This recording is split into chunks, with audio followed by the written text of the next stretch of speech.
I've decided to divorce you. What the heck? I'm getting remarried to my mistress, so I don't need you anymore. Out of the blue, my husband hit me with a bombshell. But surprisingly, it worked out well for me. Oh, really?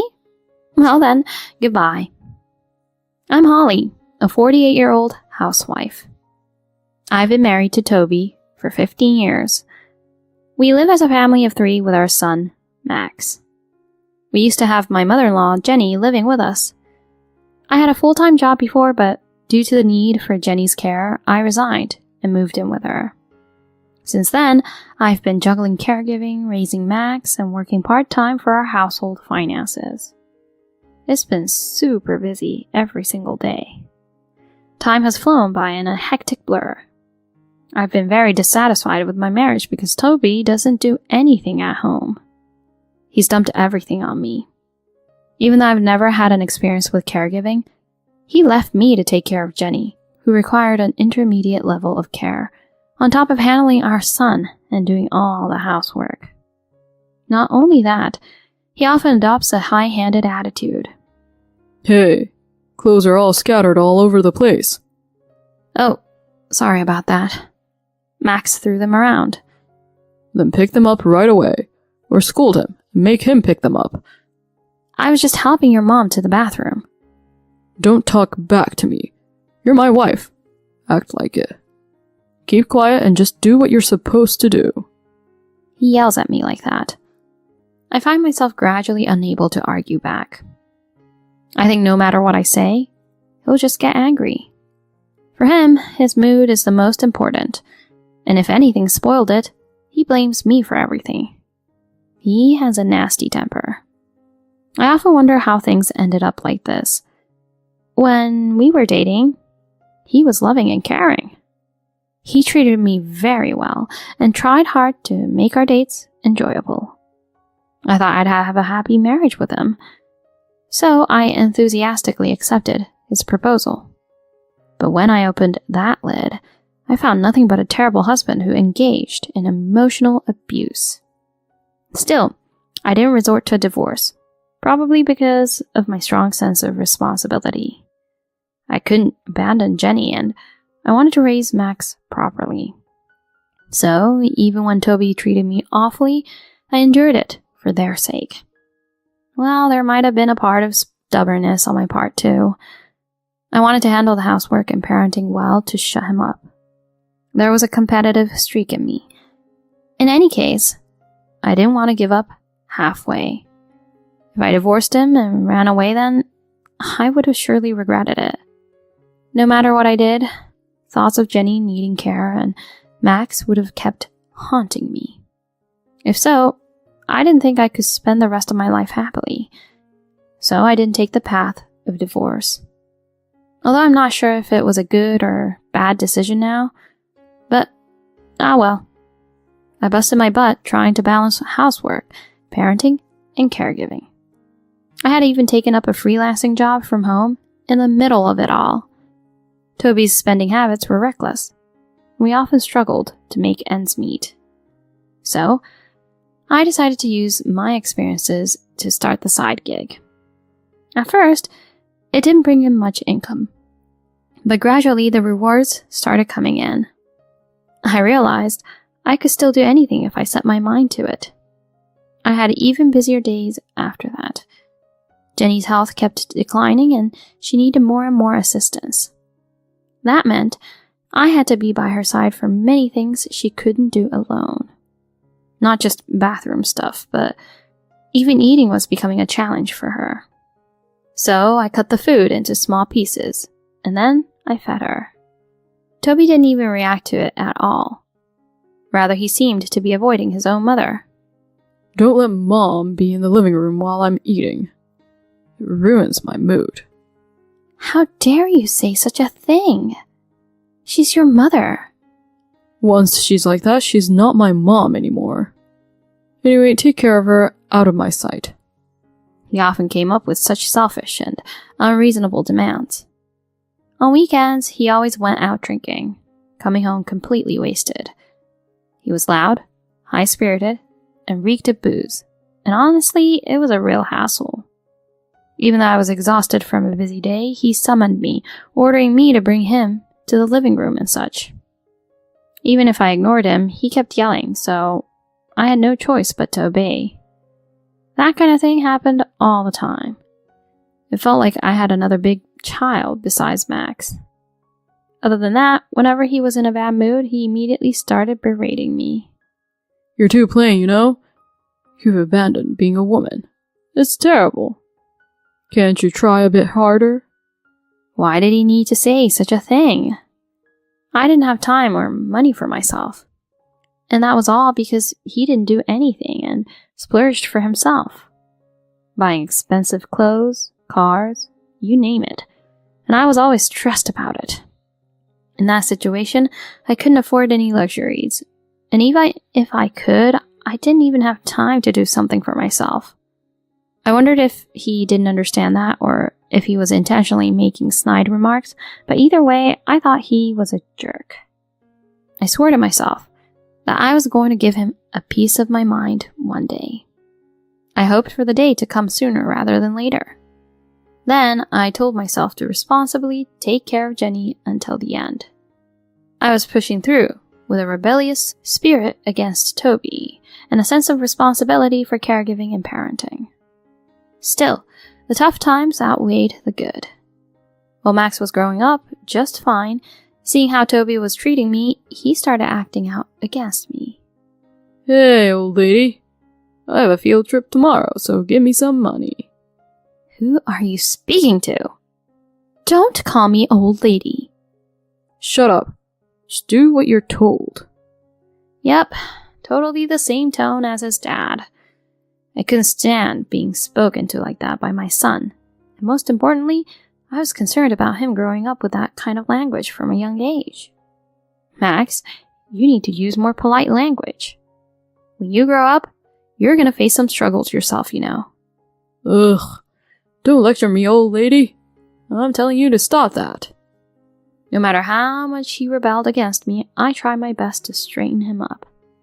But he seemed to be heavily influenced by his dad. He never cleaned up the dishes after eating, just like Toby, and he always played games instead of studying. No matter what I said, he kept up with a rebellious attitude. When he entered middle school, puberty hit, making it even harder to relate. He didn't tell me anything that happened at school and didn't show me any school notices. I often had to rush to prepare things at the last minute. Seeing me in a frenzy, he just laughed out loud, and Toby insulted me, saying I was incompetent. I kept trying to figure out how to communicate with my son. I wondered if changing my approach would work. So, I tried being extremely nice, but he just got more arrogant. I was at the wit's end, as he kept playing games all the time and staying out late at night. Even though I scolded and guided him many times, he responded with insults every time. As he got older, he stopped listening altogether. When I found cigarettes in his room, I scolded him severely. But he just said everyone did it and showed no remorse. I thought it was better for Toby to reprimand him in that case, so I spoke to him. But he just said it wasn't a big deal as a lot of people smoked in his time too. With things like that, it was impossible to make Max into a decent adult. I didn't know what else to do anymore. I had to do housework, take care of Jenny, and work for a living. With too much to do and think about it, I was exhausted every day. I was amazed I hadn't broken down physically. I was truly grateful to my parents who gave me a sturdy body. While enduring those tough days, time flew by. My marriage surpassed 15 years, and Max became a high school student. Then, Jenny fell ill and required hospitalization. I visited her every day. Just the removal of caregiving reduced physical exhaustion significantly, so honestly, it was a relief. Nevertheless, I had decided to take care of her until the end, so I faithfully went to see her at the hospital. Toby and Max never showed any concern for her. As far as I know, they never visited her. During her hospital stay, Jenny often thanked me. "I've caused you so much trouble. We're not blood related, but you diligently took care of me. I always respected that. And I've always felt sorry about it. Oh, Jenny, please, don't worry about that. No, it's not that simple.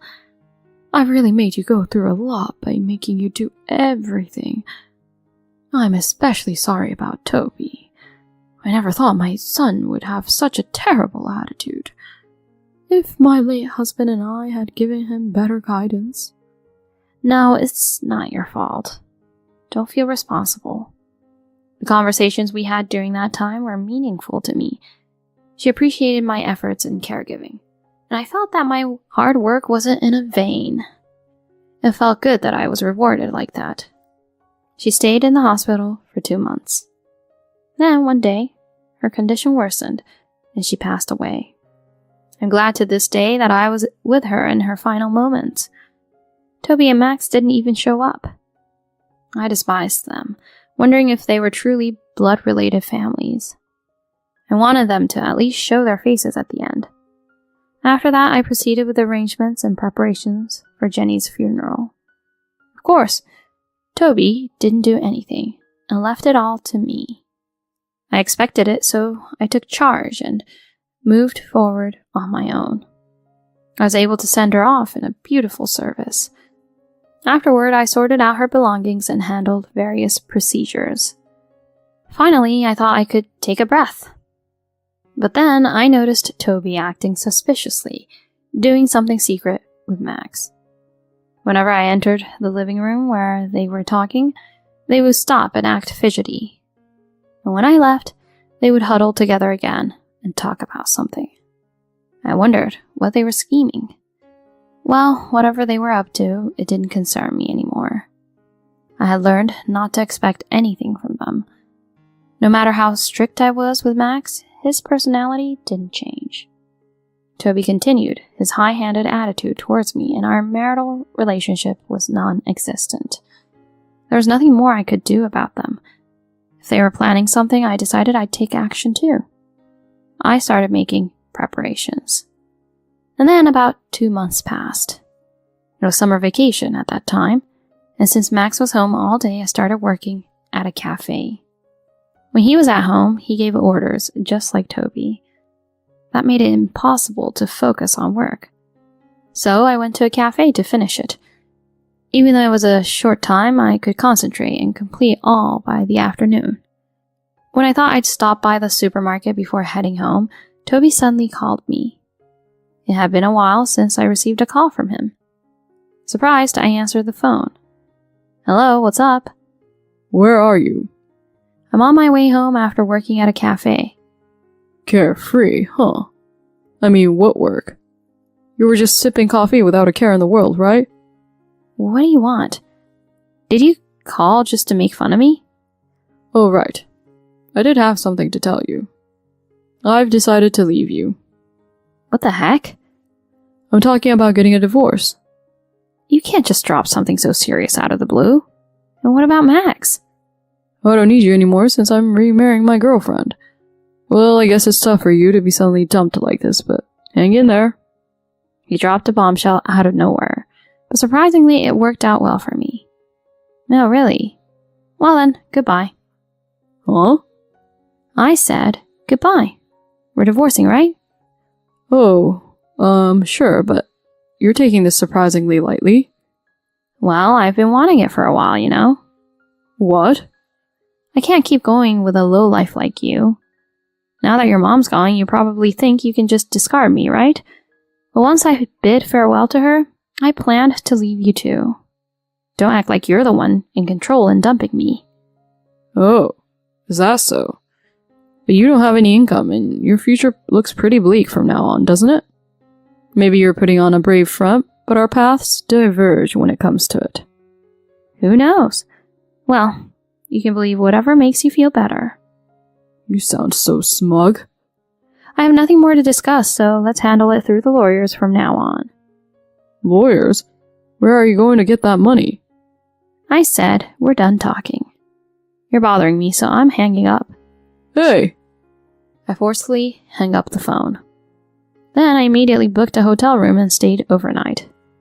After that, I put my plans into action. To tell you the truth, I had already rented a place to live after separating from Toby. It was ready for me to move in any time, so I relocated the next day. I quickly bought essentials, making it possible to live for the time being. Then I contacted the attorney I had consulted and asked him to proceed with a divorce. A few days later, Toby called. "What do you want now?" What the heck do you think you're doing? You sent a mass email to my company. Well, everyone at your workplace should know what you've been up to until now.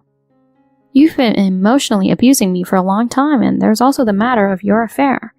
The evidence photos were attached, right? You can't deny it anymore. How dare you? Because of that, I became a laughingstock. My boss even cut me out of the big project I was leading. Oh, well, I can't blame him. People with personality issues probably shouldn't be in positions of authority, right? What you've done is just despicable as a person. God, are you seriously going to demand alimony? I have been supporting you financially all this time. Wasn't that enough? Of course not. I'll take whatever I can get. Ugh, even if you succeed in squeezing money out of me, remember, you're still beneath me. Is that so? I make a decent income as a freelancer. Now that I don't have to take care of you and Max, I'm increasing my work volume. There's no problem living on my own. You're kidding me. Anyway, I won't be talking to you anymore. Follow the lawyer's instructions and handle the procedures precisely. If you refuse or ignore them, I'm ready to fight in court. Ugh. After that, Toby finally agreed to my demand and paid the alimony. I received about 50% of his annual income in a lump sum. A few months after I started living alone, I received a call from Max. "Hello? What on earth do you want?" Mom, please help me. I'm not your mom, though. What are you saying? Just help me, please. What happened? I got caught shoplifting and the store is about to call the police. Oh, wow. I'll give you the location, so come quickly and apologize together. Why me?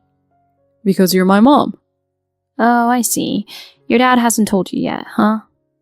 What are you talking about? You're my stepson. What? When you were 1 year old, your dad and I got married, so we're not biologically related. You're a stranger to me now that I'm not with your dad. No way. He was left speechless upon learning the unexpected truth. Well then, why not ask your mom-to-be for help? A young and cute girlfriend of your dad. Ugh, that woman just lazes around at home all day and goes out having fun without paying any attention to me. So I can only rely on you, Mom. I see. Well, too bad for you. I don't want anything to do with you anymore.